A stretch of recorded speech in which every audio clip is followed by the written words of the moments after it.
Hello, I'm Pamela Aaralyn. I am a oneness-focused mystic who teaches. I'm a spiritual teacher as well as a psychic channel. If you want to find me, just use my name, PamelaAaralyn.com. I also have a Patreon channel if you're interested in more of these types of teachings and channelings. I've been channeling Christ conscious beings since around age, I think it was between 5 and 6. So I know one of you asked me to speak up a little bit yesterday because you couldn't hear me, so I'm hoping that I can speak a little louder, but when I'm channeling from this space, it is very difficult to get out of this space and to project my voice more loudly, so my apologies in advance. What I'm doing in this series is reading verse by verse from this incredible text, A Course of Love, which really changed my life. And I thought it would be really powerful if we did go through it verse by verse. This is the third class on this. And then once we read a verse, to stop and provide a loving space for Jesus to channel through and explain, teach, share any messages that he has about this really powerful text. For me personally, I found that it took me to this deep knowingness that is was never explainable, particularly not, in my former teachings. It wasn't explainable. I could just feel it. And I feel like if there's any way it can be explainable, that he could do that through us and, through my body and through my language. Today and all the days that we go further into these verses of this powerful text, it brought me into the truth of who I am really deeply, and I hope that it does the same for you. I hope that it eases your heart and provides peace that does so much further than what your mind, my mind, any human mind can do. That's my wish for you as we go through it together. So we were on page 2 in the intro at verse 1.9 is where we're starting today, if you want to read along. The first verse is, the mind is its own reality. You cannot escape the mind's reality with the mind. You cannot learn how to escape the reality of the mind with the mind's pattern of learning or of logic. You cannot live in a new and fresh world and retain the mind's reality. Let's see what he has to say about it. He says, this is the nature of the gift of duality. The all is within the all, you see. And as I have channeled through many teachers in the past until now, in your time, what I mean to share is that it's not true that you can separate at all. Yet the mind has its own intellect, its own blueprint, its own way of attempting to cause you to believe that you can. And not only that you can, but that you should. The mind will tell you to separate because of the illusion of safety, even. As long as you believe that duality is the truth, the mind will attempt to control and inflict pain and suffering upon all possible realities in your creative existence and choosing. And you cannot escape that by attempting to understand the divine reality of oneness, which I share today. You cannot learn oneness, yet you can remove, unlearn, undo all of the false illusions that your mind has told you will make you feel peaceful, will make you feel safer.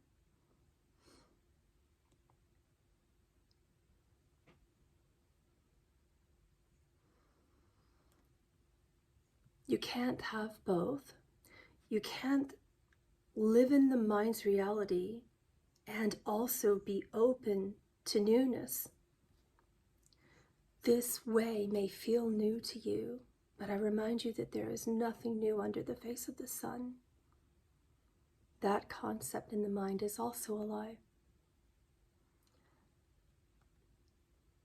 The only thing that could be possible is to shed away layers of the mind, to undo its grasp for control is difficult. It's possible in the way that grace is love and love is true. It's possible when you understand that you can't have both. If you want to feel trust, if you want to feel safe, if you want to feel hope, let Spirit be the doer in the truth of divine reality. Give your mind a break. Don't you believe it deserves one? Give your fears a break. Isn't the mind tired? It likely is exhausted. Let's allow it to rest. Let's allow Spirit to take over. The next verse, 1.10, says, there is no everyone to whom I speak, to whom I give these words. There is no single, no solitary, no separate mind to whom these words are spoken. These words are spoken heart to heart, from one heart to one heart. He says, and that heart is the same heart, pretending to be separate, pretending to speak to the other, pretending that there is another. The concept of other is a divine reflection of all of your attempts to control, or when you are awakened to oneness, that letting go, that divine release, that releasing of the grasp where you just, and your whole soul say, I can rest easy now. In verse 1:11, it says, everyone, end quote, everyone is just a concept. These words are given to each one. One is capitalized, the O is capitalized. They are heard only by each alone, by which I mean in the sanctity of the one heart. We are one heart. We are one mind. Joined in wholeheartedness, we are the heaven of the world. We replace bitterness with sweetness. We dwell in the reality of the one heart, creation's birthplace, birthplace of the new. He says, how many times have you prayed to me and said, oh God, give me peace. Oh God, I just want peace. Oh God, I beg you, take away this suffering. I can't take it anymore. Give it to me. Hand it to me and place it on the altar. All of the altars of all of the kingdoms of God reside with you as my divine gift of grace. When you feel this, it hurts. And you are my children. I wish not for my children to suffer. Hand it to me. Let me take it. You pray also for heaven. Do you believe, and can you wonder with me for a moment if heaven is exactly what you are creating? Even in your false reality, you still wish to reflect the divine kingdoms. And this is why the suffering happens. Because you believe that is impossible. You believe that suffering is more real than healing and wholeness. Yet in that root of pain, you are creating the most beautiful reminder of heaven's wholeness by creating heaven where you are, right here, right now, by choosing love. And each time you cannot, forgive and choose again. And if you cannot do that, show compassion towards yourself. If you cannot do that, place your pain on the altar and give it to me. I will gladly take it.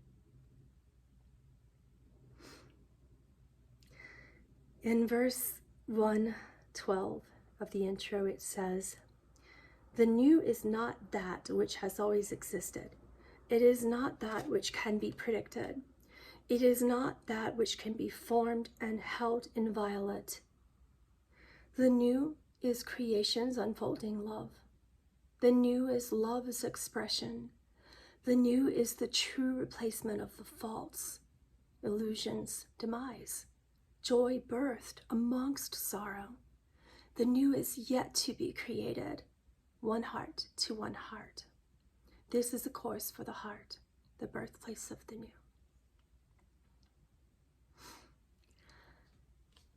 He says, and isn't it exciting, my brothers and sisters, to be the first children of God, to build this kingdom as you are, right where you are, right here, right now, no other time. That time is right now.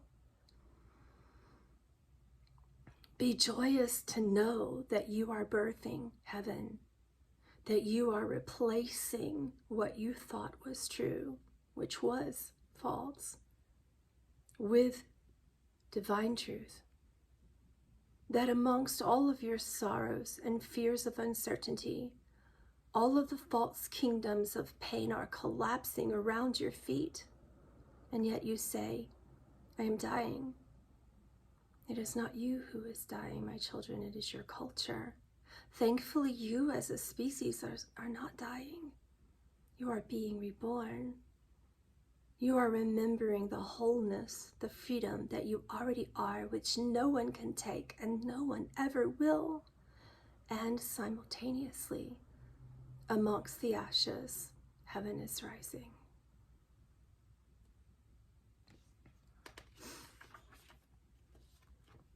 We're moving on to the prelude. It says, part 1 of the prelude. It says, "This is a course in miracles. It is a required course. The time for you to take it is now. You are ready, and miracles are needed." Jesus says, and a miracle is not so far-fetched as the wholeness of your consciousness believes. A miracle is under your nose, in your grasp, in your very essence, for you are it. You are the miracle. You are individually and collecting the divine blueprint, the memory that awakens it, and that blueprint within you. You are the building blocks of heaven's creation on earth, which makes you always ready. It's that now you finally remember. I love you.